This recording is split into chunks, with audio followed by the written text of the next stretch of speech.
The crux of it is that hundreds of aircraft that operate for Russian airlines are owned by foreign entities, foreign lessors that purchase the aircraft from the manufacturers and then lease them out to Russian airlines. All of these leases were subject to sanctions by the EU. And because these lessors are based in countries within the EU or in the US or outside of Russia, what's happening is that legally the airlines were obligated to return the aircraft. That's not what happened. So we ended up with hundreds of aircraft that are being kept by Russian airlines. And now, because of laws passed within Russia, those aircraft are being moved over from their existing registries, which were usually the Bermudan registry or the Irish registry, onto the Russian registry.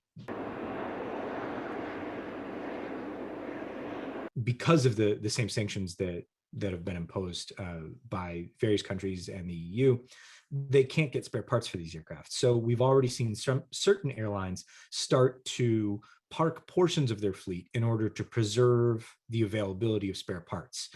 Pobeda, for instance, has parked nearly half of its fleet so that they can use those aircraft that they've parked for spare parts to make the fleet that they do have last longer. We've seen other countries make this work.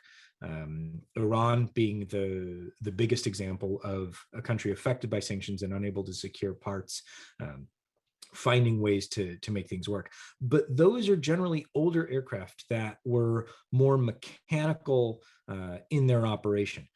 The aircraft that the Russian airlines have, think the A320 family, the A350 family, the 777 family, those aircraft require not only mechanical maintenance, but continued updates to things like software and electronic components that are going to be extremely difficult to manage going forward. The dollar amount of the value of the aircraft is the 10 billion has been bandied about. This week, AerCap, one of the largest lessors in the world, filed an insurance claim with its insurers for $3.5 billion. That sounds like a lot of money, but and it is certainly, but in reality, the Russian market is a small portion of the lessor's portfolio worldwide.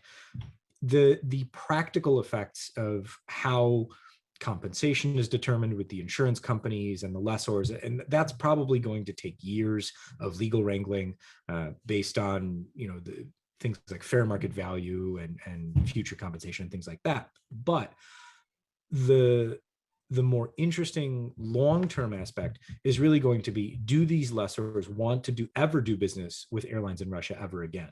And I think that's a question that most lessors haven't yet answered for themselves. Russian aviation is going to be much more impacted by the lack of availability of Western aircraft and lessors coming in and saying, you can have aircraft to operate your airlines. So the long-term effect, I think, is going to be a big setback for Russian airlines in their growth opportunities, especially flying internationally.